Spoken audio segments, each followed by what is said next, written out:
A mí me toca hablar de la unión, o más bien de qué nos está pasando que se nos está haciendo tan difícil mantenernos unidos en las relaciones afectivas. La unión parece ser un valor para todos los aspectos de nuestra vida, pero se nos complica trasladarla al ámbito de las relaciones de pareja, a los noviazgos, a los matrimonios.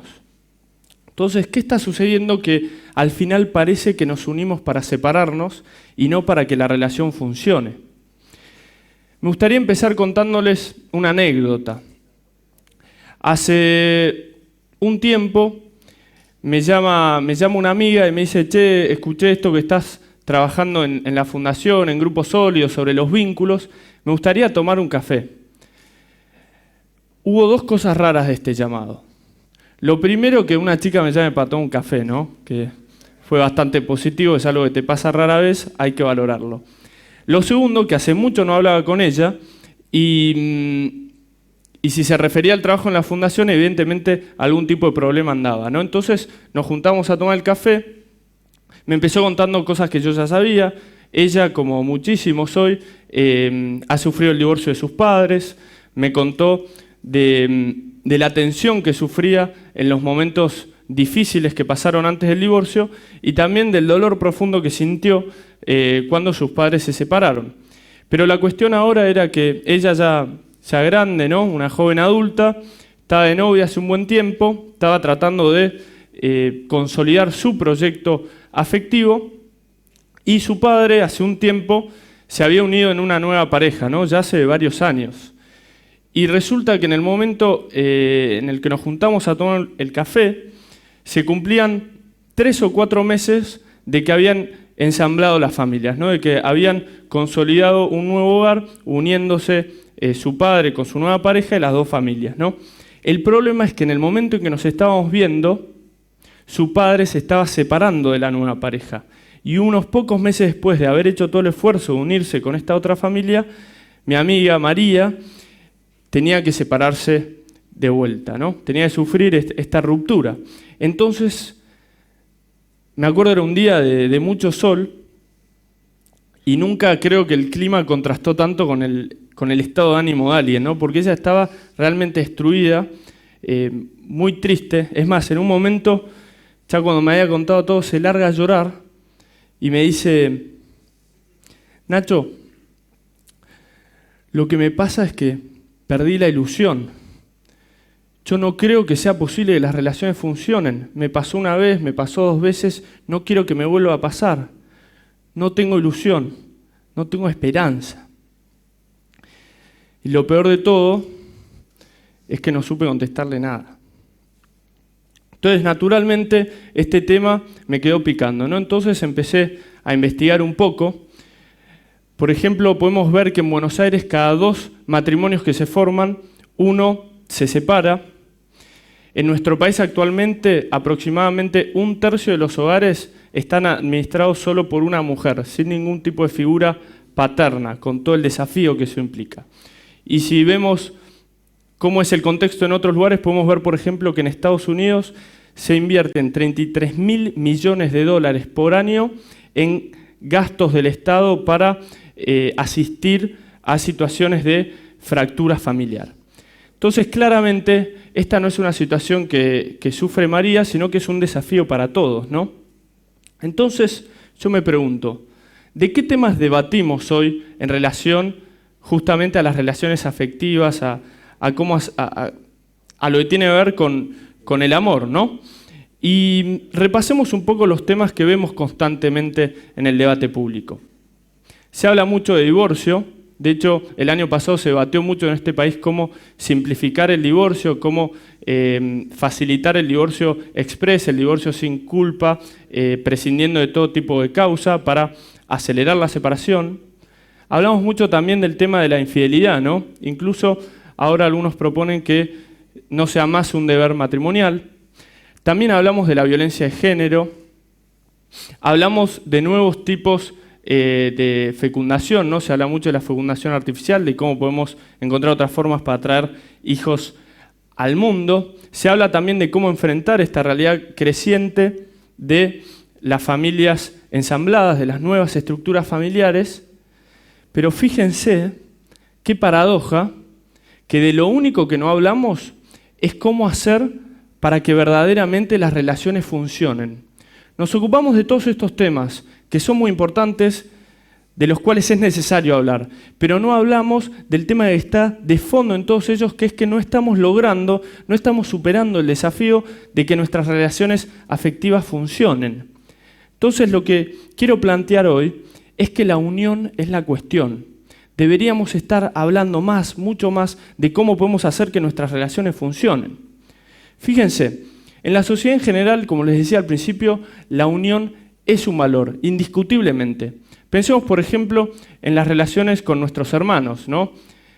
Nadie quiere, a medida que crece, ir alejándose de sus hermanos. Eso seguramente vaya a pasar físicamente de una u otra forma, porque vamos creciendo, pero todos nos ilusionamos con la idea de que vamos a permanecer cerca, ¿no? Vamos a permanecer juntos, al menos afectivamente, ¿no? Y todos añoramos esto porque nuestros hermanos son los que comparten nuestro origen y saben mejor que nadie de qué trasfondo venimos, y a partir de eso pueden entender muy bien cuáles pueden ser nuestros anhelos, ¿no? Son una gran compañía. Entonces imagínense si estuviéramos promoviendo todo el tiempo la idea de hacer más débil los vínculos con nuestros hermanos. Claramente no fructificaría mucho esa idea, pues valoramos mucho esos vínculos. Lo mismo pasa con la amistad.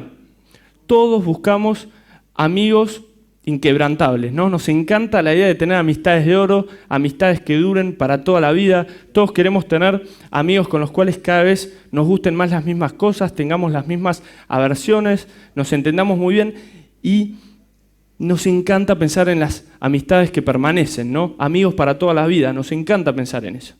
Incluso hasta en la política planteamos este paradigma, ¿no? Muchas veces nos frustra ver que los políticos anteponen sus intereses particulares al propósito común y no logran generar una unión en pos del bien de todos, ¿no? Entonces, ¿por qué no hacemos lo mismo con nuestras relaciones afectivas? ¿Por qué no ponemos la discusión sobre el tema de la unión? Claramente debe ser que tenemos algún tipo de miedo, ¿no? Cuando no solucionamos algún desafío del status quo es porque alguna fuerza lo está frenando. Entonces creo que es hora de reflexionar si vale la pena o no superar esos miedos para afrontar una pregunta que creo que es central. Veamos también lo que son los efectos en la pareja, ¿no? ¿Qué pasa con las parejas cuando la unión funciona, ¿no? Cuando logramos construir una unión estable y armónica? Bueno, está probado que estas parejas tienden a acumular mayor riqueza y tienen más probabilidad de tener hogar propio, que suben los índices de felicidad y bajan los índices de depresión. Incluso parece que el hombre trabaja más, nos hacen laburar más y tenemos menos probabilidad de caer en la delincuencia. Todo esto genera, entre muchas otras cosas, la unión, que la unión funcione, ¿no?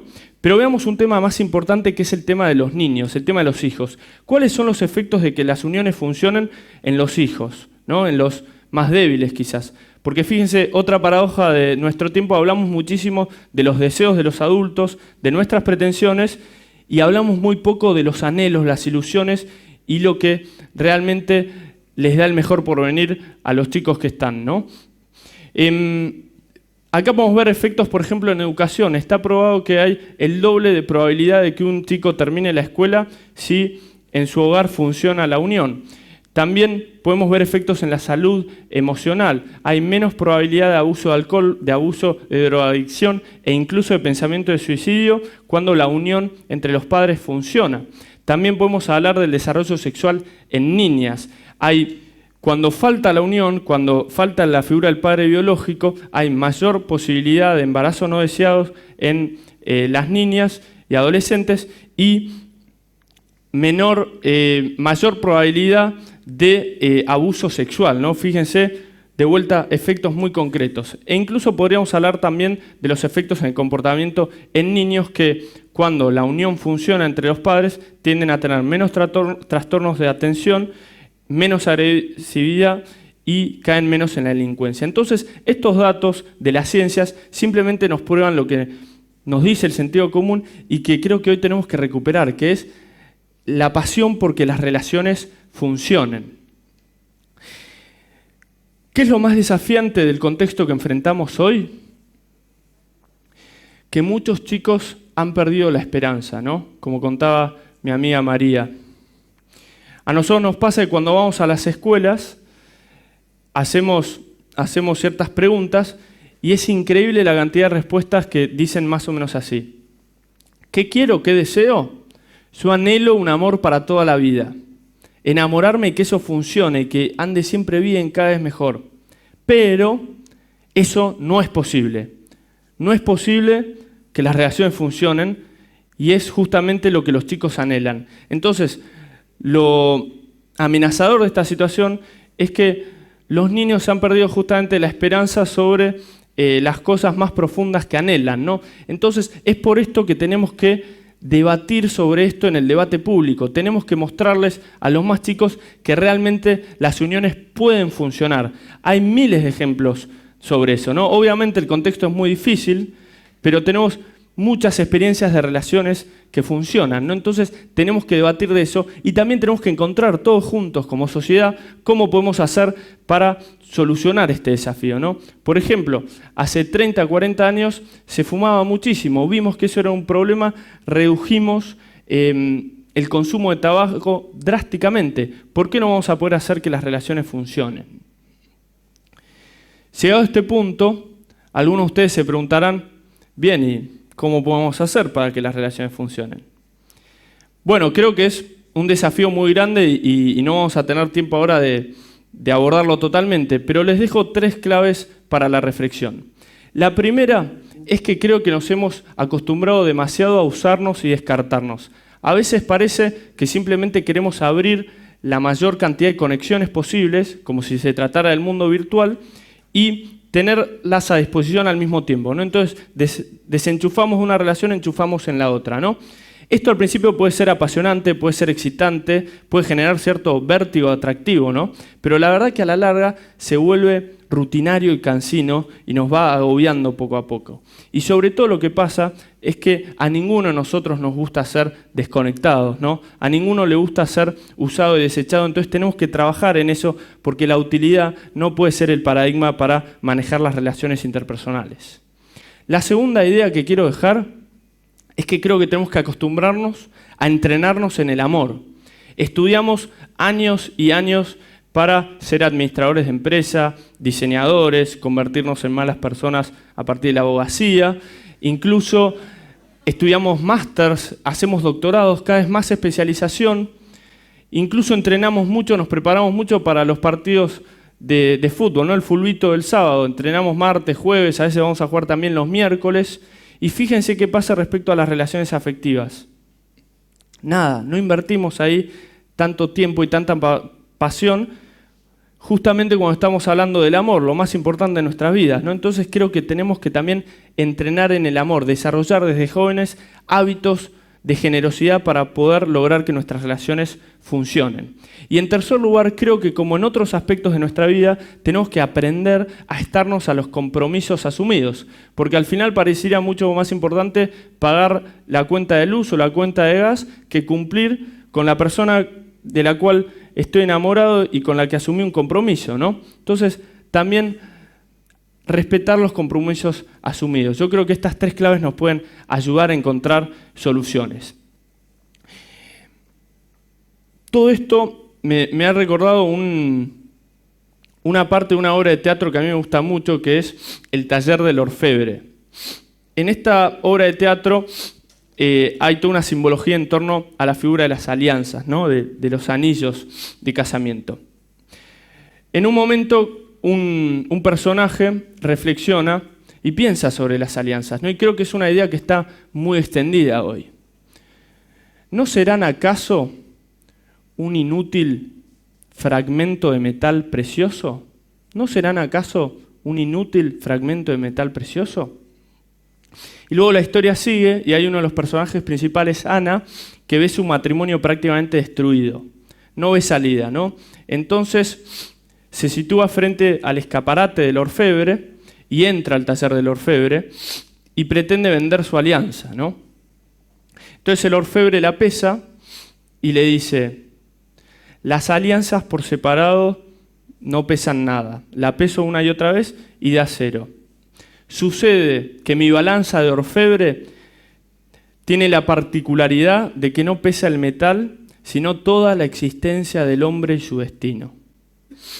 Entonces los invito a que reflexionemos sobre este tema de la unión, a que reflexionemos sobre lo importante que es para nuestra existencia y nuestro destino y que trabajemos para solucionar este tema, para lograr que nuestras relaciones funcionen, para dejar de lado el sufrimiento, esta sensación de agobio, de falta de horizonte y lograr ilusionarnos con un futuro mejor.